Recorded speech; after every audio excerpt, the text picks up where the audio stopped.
जगन्नाथ मंदिर भारत के सबसे प्रसिद्ध और प्राचीन मंदिरों में से एक है, जो ओडिशा के पुरी शहर में स्थित है।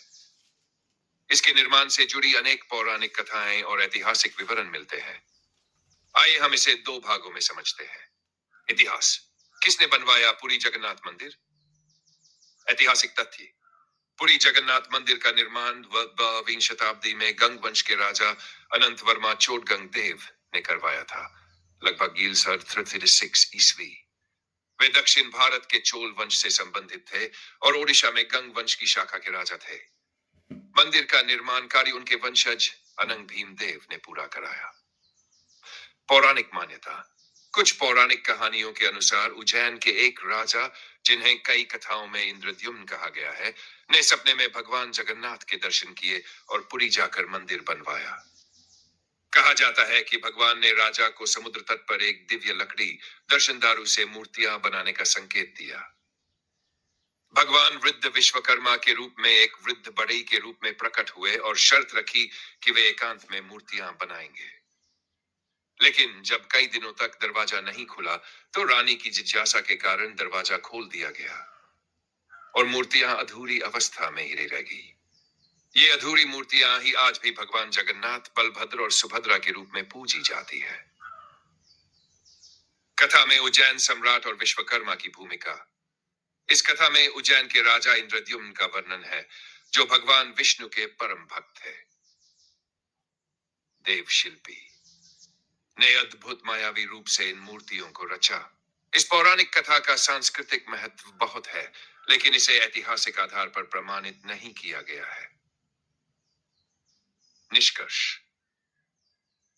ऐतिहासिक निर्माता राजा अनंत वर्मा चोटगंग देव, गंग पौराणिक निर्माता उज्जैन के सम्राट इंद्रद्युम्न और वृद्ध विश्वकर्मा। अधूरी मूर्तियां, सालाना रथ यात्रा, मंदिर में गैर हिंदुओं का प्रवेश निषेध। ये भगवान जगन्नाथ, बलभद्र और सुभद्रा जी की रथ यात्रा एक अत्यंत प्रसिद्ध वार्षिक उत्सव है, परंतु कम लोग जानते हैं कि इस परंपरा और भगवान जगन्नाथ के स्वरूप का एक गहरा संबंध उज्जैन और वैदिक भारत से भी जुड़ा है। आइए जानते हैं इस ऐतिहासिक और धार्मिक संबंध को विस्तार से। जगन्नाथ मंदिर और उज्जैन का वैदिक संबंध। 1. वृद्ध विश्वकर्मा और सम्राट इंद्रद्युम्न। वैदिक कथा अनुसार उज्जैन के सम्राट इंद्रद्युम्न ने स्वप्न में भगवान विष्णु को देखा, जिन्होंने उन्हें समुद्र तट पर जाकर नीलमाधव की खोज करने का निर्देश दिया। उन्होंने वृद्ध विश्वकर्मा को बुलाया, जिन्होंने एक शर्त पर बिना किसी विघ्न के बंद कक्ष में मूर्तियां बनाने का कार्य स्वीकारा। लेकिन अधीर राजा ने दरवाजा खोल दिया, जिससे विश्वकर्मा अदृश्य हो गए। मूर्तियां अपूर्ण अवस्था में ही रह गई। आज भी जगन्नाथ, बलभद्र और सुभद्रा के लकड़ी के मूर्ति रूप उसी रूप में पूजे जाते हैं। उज्जैन, महाकाल की नगरी और चक्र तीर्थ। उज्जैन भगवान शिव के 12 ज्योतिर्लिंगों में से एक महाकालेश्वर का धाम है और प्राचीन काल में अवंती नगरी के रूप में प्रसिद्ध था। कई ग्रंथों में इसे चक्र तीर्थ या श्री विष्णु के सुदर्शन चक्र की जन्मभूमि भी माना गया है, जिसे जगन्नाथ के चक्रधारी रूप का संबंध बनता है। पुरी रथ यात्रा और उज्जैन की रथ परंपरा का संबंध। रथ यात्रा की वैदिक परंपरा। रथ यात्रा की परंपरा सिर्फ ओडिशा तक सीमित नहीं है। उज्जैन सहित कई सप्तपुरियों में भी प्राचीन काल से देवताओं की रथ यात्राएं होती रही है। उज्जैन के सिंहस्थ कुंभ में भी देव रथ यात्राओं का उल्लेख है, जिसमें देव विग्रहों को नगर भ्रमण पर निकाला जाता था। 2. रथ यात्रा और सूर्य पूजा। भगवान जगन्नाथ को सूर्यवंशी परंपरा से भी जोड़ा जाता है। उज्जैन प्राचीन काल में सौर ज्योतिष और खगोल शास्त्र का प्रमुख केंद्र था। यह भी एक गहरा प्रतीकात्मक संबंध बनाता है। पुराणों और ग्रंथों में संदर्भ।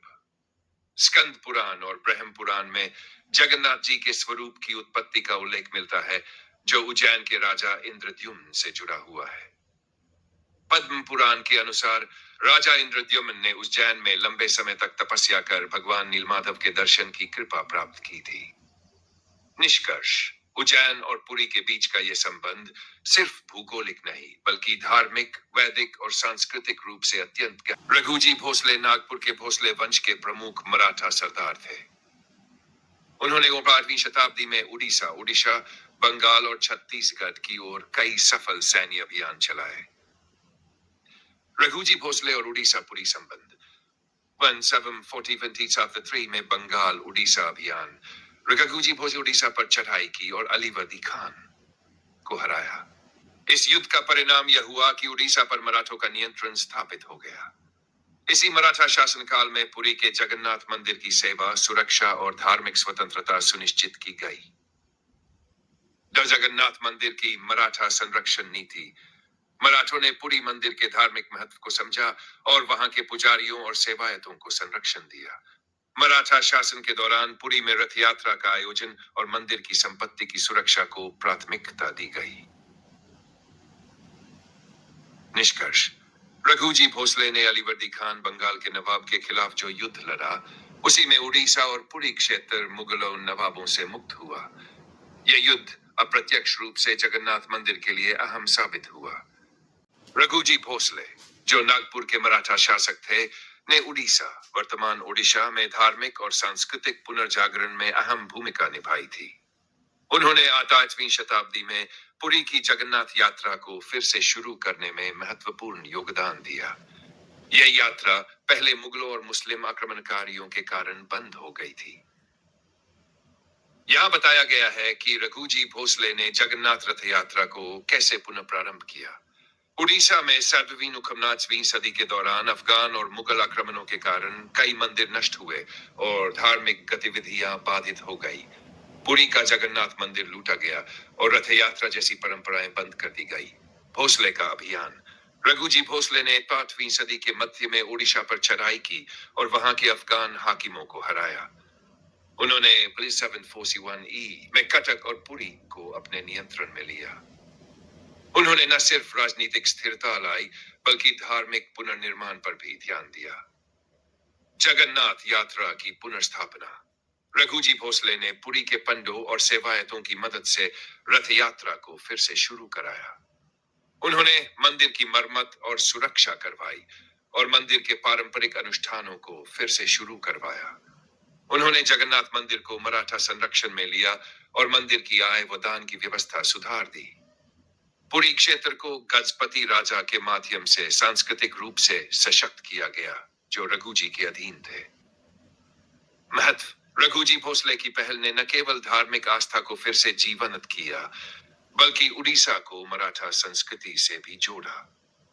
रथ यात्रा पुनः शुरू होने से पुरी एक बार फिर एक बड़ा तीर्थ स्थल बन गया।